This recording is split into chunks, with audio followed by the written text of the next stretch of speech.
Namaskar. What should be attitude, rational attitude towards astrology, tarot cards, and things of this sort? My dada used to really laugh at all these things. I have a little bit different, little bit more balanced attitude. Like my dada, he said, okay, so what your astrology says? I used to like this astrology before, and I would make some chart and then would see and try to analyze, okay, Mercury in the Capricorn, and then the Sun is in Aquarius and things like that. So then, okay, tell me what it says. I say, oh, okay, I build your chart. Oh, it says that you have a lot of struggle in your life. And then he laughed. He said, every human being has struggle in life. So with this kind of commonplace things, you cannot really convince me that this thing is working. So, and my level was not very high, so I could not really say anything impressive to him. But in my experience, my mother also, she used to do astrology. And then one time she was looking in my chart. She said, oh, you know, in year of 1998, in January 5, you will have this event happening to you. I said, no, mother, this is impossible. This is totally, absolutely impossible. I don't want it, and it will not happen. Then 1.5 years passed. At January 5th, I already forgot this. At January 5th, exactly what she said has happened. It was, and then even after 2 months, it just flashed back in my mind. Wow, mother, how you could say this kind of things? It's so precise, was so precise. And then also, when I was a child, she went into some big astrological kind of forum. There were maybe 150 astrologers there, and then they were like exchanging experience with. And then so she showed to some very famous astrologer, and then he looked and then he said, your son is going to be a monk. And then that time I was 12 years old. I never thought that I will be a monk. But she was very surprised. And she, my son? Nah, my son, no. But it's true, I have become a monk. So it has something. But I would say real astrologers, they are not those who read the signs. This is not about reading the signs. It is the opening of the channel. It is opening of the intuition. So you look at the chart just to start the intuition. Like my mother, she used to like look at the chart and then she speaks. I said, mother, where are you seeing these things? Where it is? Show me in the chart. But she will say exactly the things. So many also like the palmistry. People will look to just start that intuitional channel. And then they will tell you. Same thing with the tarot card. So it is a kind of occult science. It is not really the signs you are reading. You're not reading really the stars, but you are tapping into the flow of intuition. And then there you can know something. Like also my friend, one senior monk, he said, I came to India and I went to some famous astrologer. So he looked at my chart, he looked at my palm, and he said, within 3 years you will marry. He said, but I'm monk. He said, I'm sorry. I'm sorry, but the stars tells it's going to be like that. He said, is it possible to avert it? He said, that kind of powerful influence that you have here is impossible. It is definitely, it is absolute. I guarantee this is going to happen like this. So he became very concerned because he wanted to be a monk. He told to his friend, he said, if I exhibit some unusual signs, then you tie me to the bed. Don't allow me to go astray. And then I said, then what happened? He said, next 3 years, I really felt very powerful drive towards that outcome. And I felt like the entire force of nature is against me. But you see, I am monk, I didn't leave, and I've passed through that ordeal. So who is stronger? The stars, your samskara, or the reactions to the past actions, or your action itself, your karma itself? Karma and samskara. Karma is your action, and samskara is the result of action. So we all bear the distortions in the mind which has happened due to results of our previous actions. And those distortions in the mind, they drive us towards different situations. So through astrology, people try to understand this samskara. They're trying to understand what is the human destiny, where he is going to be driven to. But I will say that you can overcome any kind of obstacle, and what you need to listen to your inner self. You need to listen to your rationality. There are many people who are like reading the signs, or the black cat crossed the road, so maybe we should not go today. Today, moon is in Capricorn, so better we don't travel. So this kind of thing. So you become slave to the signs. You become slave to this astrology. And this is not good for us, because you will overpower astrology with your sadhana, spiritual practice. The better, the stronger awareness power you develop, the more control you have over your actions and thoughts and direction in life. So developing this inner feeling, what is right and what is wrong, I feel is more important. In yoga philosophy described something which is called vidya and avidya. Vidya is the force of knowledge, and avidya is the force of ignorance. It is the aspects of the same force affecting our consciousness. This force works within our consciousness and outside of us. And those forces, they remain in balance and they maintain status quo. When you want to disturb the status quo, either you want to go higher, evolve, or you want to go lower, to degenerate, you will encounter obstacles from these two forces. Like, for example, you want to stop smoking. You stop smoking, you didn't tell to anybody purposefully. But today, everybody is calling you, hey, come, let's go and smoke. Should you read it as a sign from the universe that you should not be stopping smoking? Maybe God doesn't want me to stop smoking, so I will obey, I will smoke. It's not like that. You know rationally that you are stopping to smoke. It is a good thing.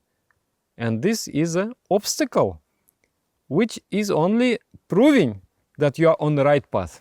If you are on the right path, there will be obstacles, for sure. And also when you are in the wrong path, there will be obstacles. Like for the first time, if you want to go to steal, first you will feel like heart is palpitating and you're feeling very awkward, very uneasy within yourself. And there will be maybe some signs. When you are about to go to steal, somebody calls you, things like that. So there will be some signs, there will be some obstacles. But it is in both ways. When you want to progress, there is obstacle. When you want to regress, there is obstacle. How you will understand? Through your own rationality. I tell you one story. One sister, one girl, she wanted to learn meditation, the first lesson. So she was walking, and then she couldn't find the address. Then she was thinking, maybe I should not get. She had some fears within. Maybe I should not go learn meditation. Then she found the address. Okay, now she's going. Just when she's about to reach, one old man comes to her and tells her, "Girl, where you are going, you should not go. Better don't go there." Just out of the blue, from the street, some person came and tells her like this. Imagine her state. So doubts and fear. Then she overcomes, then she goes and she gets the first lesson. And she was very happy. So imagine what you would do in this situation. Would you go with your fear that says, no, no, no, don't go, and science, so-called science? Or would you go with your decision? One more friend, he was walking in the forest. He got frustrated with life. So with work, with everything. And then he decided to somehow travel and get everything out of his head and somehow relax, change the flow. So he was traveling by hitchhiking. And then at one point he was walking through the forest. And then he was going through some sadness. Oh, I don't like anything that is happening in my life. I don't know what to do. And suddenly he hears this in his mind. Oh, maybe I should do yoga. And then he becomes, wow, interesting. Then he goes on the road, he stops the car, and in the car, one of my friends, and he is carrying spiritual literature from Far East to the West. And then in his car, and he's driving the car there. And then they start to talk, and then he said, oh, today I thought that maybe I should start practicing yoga. Oh, yoga, yes, I'm also practicing yoga. So he wrote him one address on the paper. He said, okay, this address, you come, such date, and there will be a retreat, and there will be many monks, and they can teach you real yoga. So he became very inspired. He thought this is very mystical now happening to me. So he became very inspired. And then he's waiting. Now, again, hitchhiking, he didn't have money.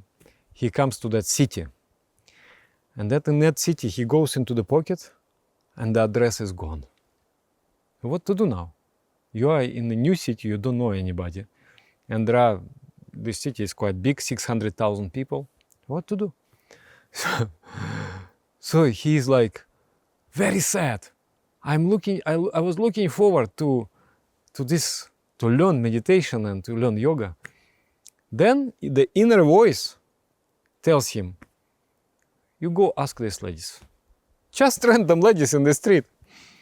So he comes and he said, do you know such and such person? His name is Oleg. And he's driving the cars from Far East Russia to the West. This is his business. Do you know him? They say, yes, we know. They give him his address. He comes, he knocks at the door. The man opens and becomes very scared of him. Different man, not that one. Very scared of him. How did you find me? He said, I was not looking for you. I was looking for, how do you know me? He said, many times I was driving the car. I see you. Then again I drive. Again you are there. Somehow he was getting ahead of him like many times and then hitchhiking. He said, are you pursuing me? Are you following me? What's happening? He said, no. I'm looking for another Oleg. It's like this. He is doing yoga. He said, oh, I don't know. But I know in that street, in that address, last year, many yogis from India have come. You can go and ask with them, maybe they know. So he comes, and I'm that time, I am with another Dada, we are doing some yoga teachers training. And then one morning, 5 o'clock in the morning, we see one man, and he's just sitting. And he's quite, after travel, he didn't take bath or anything like that. And he's kind of sticking out of the whole crowd. And like, who is he? Then I went and I talked with him and he told me this whole story. So you can imagine, in the new city, you know nobody. And that time it was year, I think, 2001. There was no phones, there was no internet like very freely available. Still he found. So there is an inner voice always guiding us. So better to learn to listen to that inner voice and better to learn the rational principles that can guide our life. Because astrology cannot really guide us. And also, it can misguide. It depends also on astrologer. People will say what they believe, what they know, what they understand from their own mental box. And if you accept them as like almost like a gurus, whatever they say I must follow, it will be not a good guidance for you. It will be misguiding for you. So rather we develop this rationality. Yeah, but if you are very mature, I believe this kind of harmless things that and it can allow you to know a little bit more about yourself. Like once you understand your planets and influence on your psychology, you can understand why you do, why you think in this way, what is your strong characteristic, what is your weak characteristics, and that it helps, because the more we know about ourselves, the stronger we are. Yeah, so in that sense, I think that's good. And also for the one who is practicing astrology, there is a huge responsibility. If you misguide the person and that person makes mistakes, your karma is also there. You also become responsible with that. So it is very, in that way, it's kind of dangerous science. So yes, sometimes come to our yoga monastery and learn meditation, because through meditation you can really discover your inner voice, your inner sense of the path. Every one of us has the path. The more you follow your own path, your own destiny, the happier you become. And the way how to listen to the path, to understand what is your path, is meditation. So the more you advance in meditation, the more you find great destiny in your life. Yes. And if you feel this video is interesting, please like it. And if you feel that somebody will benefit from it, you share it and send it, this video. And also, it would be so interesting to read in the comments any stories of yours, your personal experience, or someone you know. How did the astrology work out in their life? I told you my personal stories. And you tell me also some of your story.